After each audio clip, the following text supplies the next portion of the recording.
여러분, 하루가 멀다 하게 우리 주위에 사건 사고의 소식이 들려옵니다.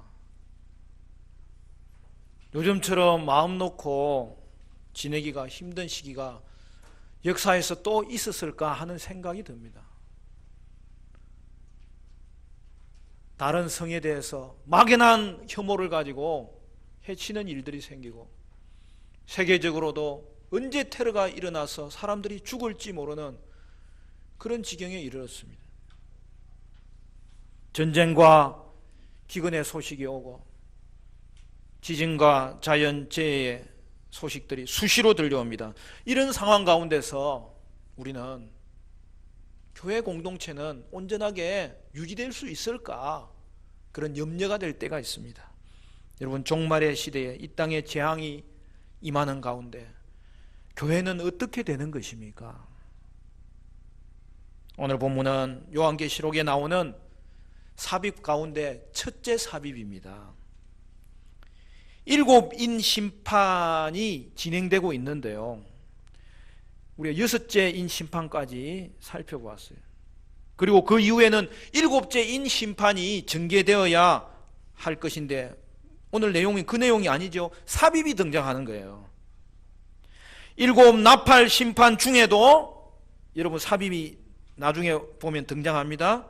그리고 큰 삽입이 하나 더 나와요. 그것은 7 대접 심판 중에 들어가 있는 게 아니라, 그때에는 7 나팔 심판과 7 대접 심판 사이에 등장합니다. 그러면 삽입의 내용이 무엇입니까? 한마디로 말하면 교회론이에요. 우리는 이제까지 첫째 인심판부터 6째 인심판까지 종말의 시대에 이 땅에 임하는 하나님의 현재 심판이 얼마나 맹렬한지에 대해서 살펴보았어요. 그런데 이러한 재앙 가운데 교회는 어떻게 되느냐는 거예요. 여러분, 이 질문이 생기잖아요. 바로 7인 심판의 전개 가운데 갑자기 이 삽입이 등장하는 이유가 거기에 있는 거예요. 여러분, 우리가 앞에서 살펴봤던 그 6장 말씀 제일 마지막에 17절은 뭐라고 되어 있어요? 그들의 진노의 큰 날이 이르렀으니 누가 능히 서리오 하더라. 이 진노의 큰 날에 교회가 과연 설 수 있을 것이냐, 그렇게 여러분 6째 인을 심판으로 외치는 그 천사가 외쳤던 것이죠. 그런데 이어지는 내용이 뭐예요? 답을 주고 있다는 거죠. 그냥 심판의 전개가 계속 이어지는 게 아니라는 거죠. 예수님은 심판의 전개를 잠시 멈추는 거예요. 그리고 삽입, 즉 사파 그림 하나를 중간에 넣고 다시 진행하는 거죠. 그 내용이 뭐예요? 교회 이야기예요. 우리 예수님은 심판에 관한 주권자이시면서 그 일을 진행하는 가운데 그의 마음에는 늘 뭐가 머물고 있다는 거예요? 교회에 대한 생각이 늘 머물고 있다는 거예요. 그래서 그 이야기를 참다 못해서 먼저 하고 들어가는 거예요. 이게 삽입의 은혜입니다. 교회는 성도의 관심입니다. 그러나 그 이전에 교회는 하나님 아버지의 관심입니다. 하나님의 마음에는 사실 교회밖에 없어요. 혹시 자식은 잊을지라도 부모의 마음에는 자식 생각이 떠나지 않는 거예요. 혹시 부모는 잊을지라도 하나님 아버지의 마음에는 하나님 자녀인 성도 여러분을 향한 생각이 한 번도 그 마음에서 떠난 적이 없는 거예요. 그래서 우리는 이 삽입을 통하여서 이 험한 세상, 암울한 시대 가운데 과연 교회는 어떤 존재인지를 다시 한 번 더 확인할 수 있어요. 교회의 정체성이 무엇인지를 다시 한 번 더 깨달을 수 있어요. 그것이 7장의 말씀인데, 7장은 먼저 인치심을 받은 14만 4천이라고 했어요. 그리고 뒤에 나오는 부분에는 셀 수 없는 큰 물이라고 했어요. 4절 말씀 우리 같이 읽어볼까요? 4절 다 같이 시작. 내가 인침을 받은 자의 수를 들으니 이스라엘 자손의 각 지파 중에서 인침을 받은 자들이 14만 4천이니. 여러분 1절은 뭐로 시작했어요? 내 천사가 땅 내 모퉁이에 서 있는 것으로부터 시작했어요. 그들은 사방의 바람으로 바다와 땅을 해하는 역할을 하는 자들입니다. 그런데 또 다른 천사가 등장하는 거예요. 그 천사가 그들에게 뭐라고 말합니까? 하나님의 종들의 이마에 인을 치기까지 그것을 해하지 말라고 하는 것입니다. 여러분 여기에 4라는 숫자가 계속 등장하잖아요. 여러분 4자는 좋은 수다 아니면 나쁜 수다? 좋은 수예요. 우리 문화에서는 죽을 사자지만 사자는 동서남북 사방으로 확대되는 걸 말하는 거예요. 그러니까 이 4라는 수는 확장성과 우주성을 의미하는 단어예요.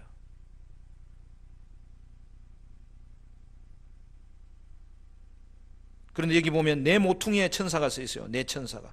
그 말은 뭐예요? 땅 전체를 심판하는 역할을 하고 있다는 거예요. 그런데 거기서 하나님의 종들은 어떻게 되는 것입니까?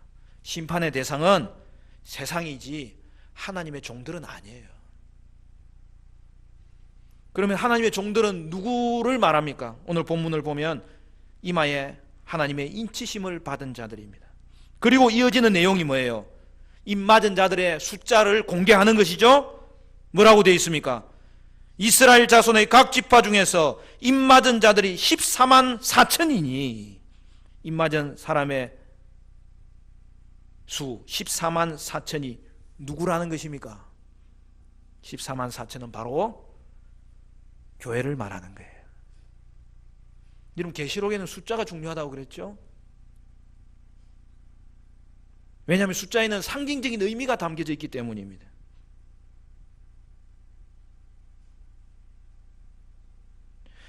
이스라엘 각 지파라는 말에서 알 수 있듯이 여러분 12는 가장 먼저는 구약의 하나님 백성을 말하는 거예요. 여러분 14만 4천을 분해해보면 12 곱하기 12 곱하기 1000이에요. 12는 완전수예요. 하나님의 백성의 수예요. 구약에서는 이스라엘 지파가 12였고 신약에서는 하나님의 교회의 기초를 세운 12사도 바로 그들이 12였어요. 1000은 뭘 말해요? 완전성과 충분성, 충족성을 말하는 거예요. 따라서 두 개의 12를 통해서 보여주는 것은 뭐죠? 약속으로서의 구약 백성과 그 성취로서의 신약 백성을 함께 다 포함하는 하나님 백성 전체를 의미하는 거죠. 그러므로 이것은 하나님 백성 전체 즉 교회를 말하는 거예요.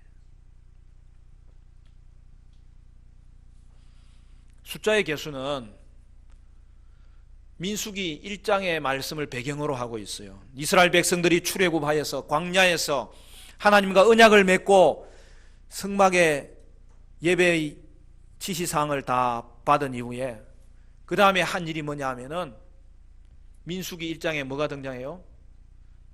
백성들의 숫자를 세는 거예요. 그 수의 의미는 뭐예요? 20세 이상 싸움에 나갈 남자를 지파별로 계수하는 거예요. 그 수가 얼마였죠?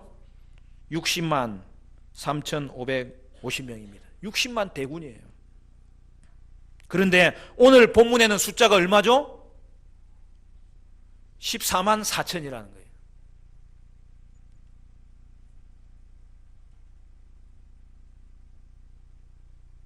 어느 숫자가 큰 거예요? 상징이에요. 14만 4천이 큰 거예요. 왜냐하면은 오늘 본문에 보십시오. 숫자를 셌는데 12지파의 수를 세는데 각 지파의 수가 동일해요. 그렇죠? 민수기에서는 다 다른 거예요. 얼마입니까? 12,000.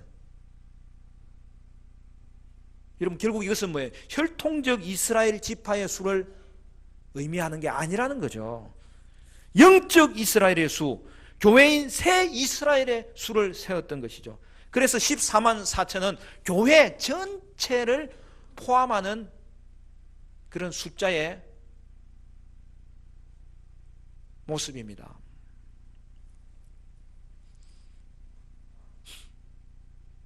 성경이 재밌죠?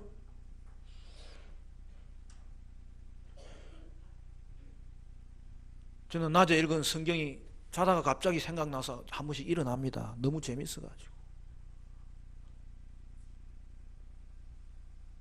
감사하는 거죠.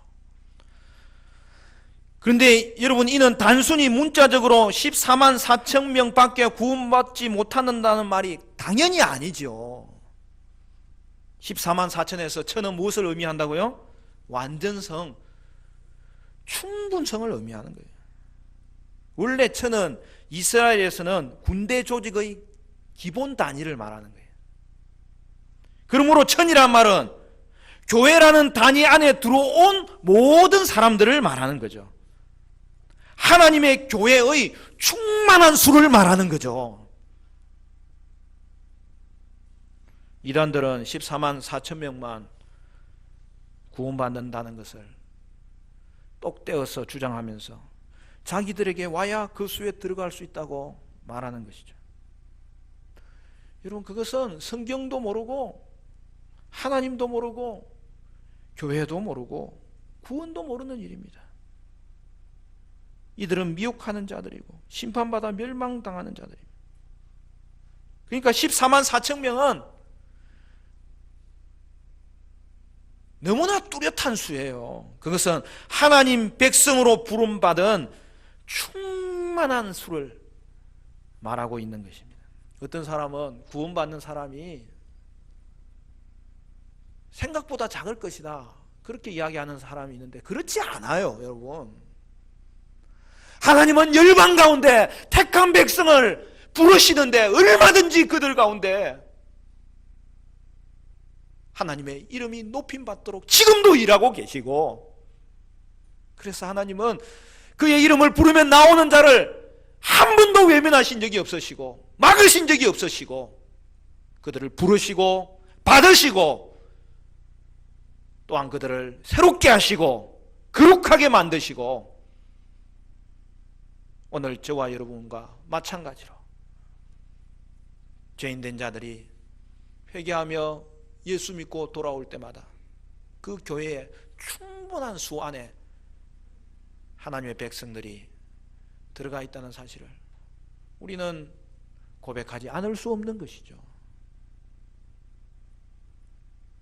물론 하나님은 있는 모습 그대로 받아주시지만 들어온 저와 여러분을 자녀 삼아 주셨기 때문에 그냥 그대로 있기를 원하지 아니하시고 변화되기를 원하시고 그리스도의 장성한 분량이 충만한 데까지 자라기를 원하시고 그 일을 위해서 오늘도 쉬지 않으시고 우리의 믿음이 회복될 뿐만 아니라 더 강해지도록 오늘도 저와 여러분과 함께 하시는 거죠. 좁은 길을 걷게 하시고 진리를 붙잡게 하시고 그 단순하고 화려해 보이지 않는 그 진리가 얼마나 나에게 금보다도 귀한 생명인지를 알아서 갈수록 잘 되게 하는 일, 그것이 오늘 우리 성도에게 주신 하나님의 발자취를 걸어가는 성도의 길인 것이죠. 그런데 14만 4천은 하나님의 인치심을 받은 수라고 했습니다. 사랑하는 성도 여러분, 인치심을 받은 것이 무엇을 의미합니까?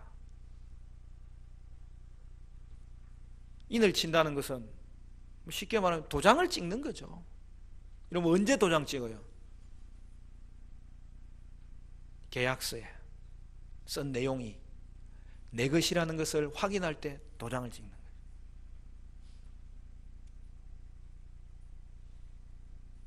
또 어디에 도장을 찍어요?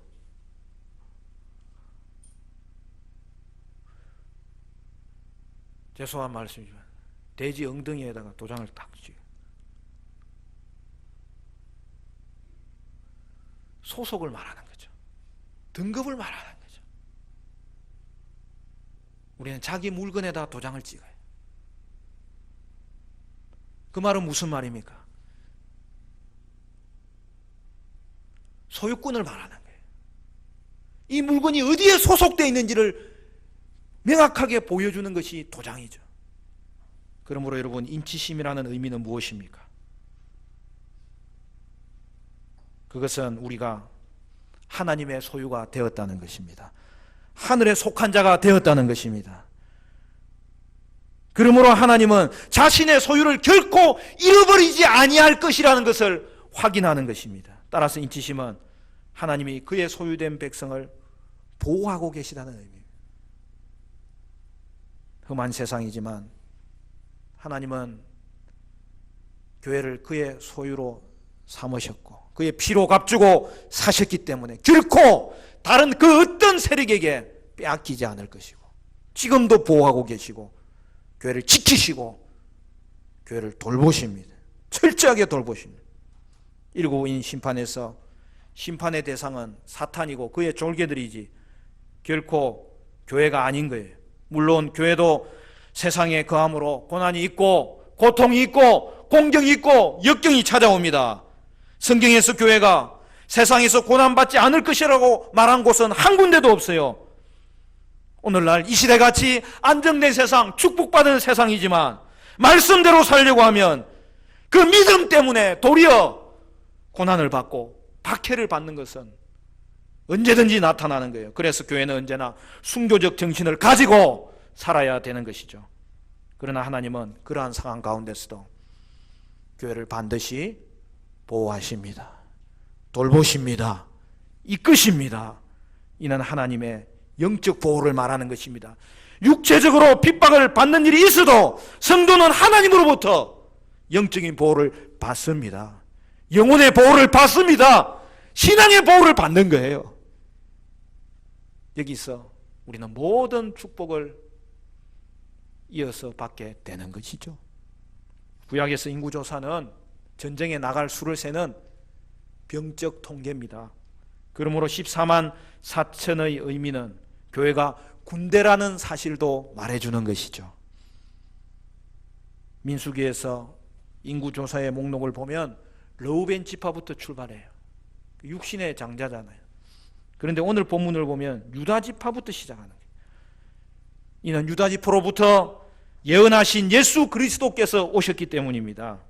그리고 예수 그리스도의 오심으로 말미암아 이 땅에는 하나님의 나라가 성취되었습니다. 그러므로 교회는 하나님의 군사되어서 이 땅을 복음으로 정복하는 자가 되었다는 사실이죠. 따라서 교회의 정체성은 무엇입니까?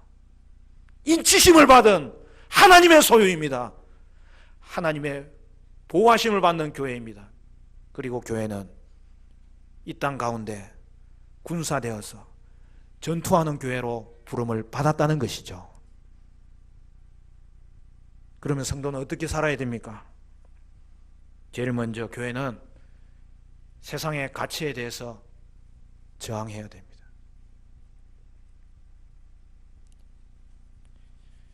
세상이 전하는 가치, 세상이 주는 그 번영을 덥석 물며 거기에 동화되고 세상의 달콤한 유혹에 넘어가면 잠시 번영을 누릴지는 모르지만 결국에는 세상과 함께 망하게 될 것입니다. 그러나 세상의 유혹에 저항하면 그때부터 믿음으로 살 수 있고 믿음으로 이길 수 있고 승리하는 하나님의 군사가 되는 것이죠.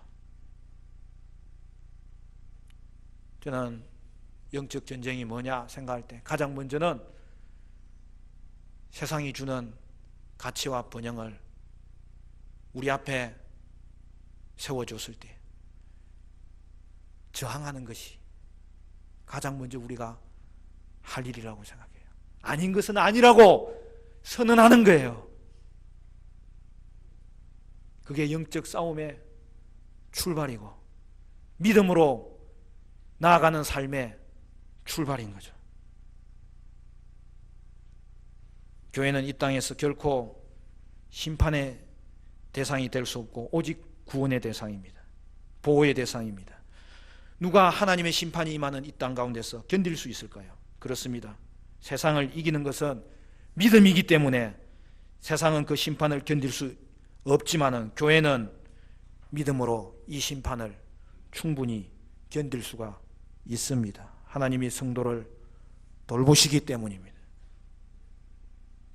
요즘은 가상현실이라고 뭐 이런 거 쓰고 하면은 정신이 의질할 정도로 그게 쏙 들어가는 느낌이 들어요. 그러나 여러분, 그것은 말 그대로 가상이에요.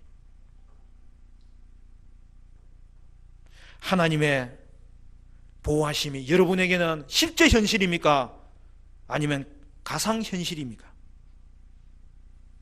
이것을 믿음으로 받아들이는 자에게는 그것이 실제 현실로 반드시 다가옵니다.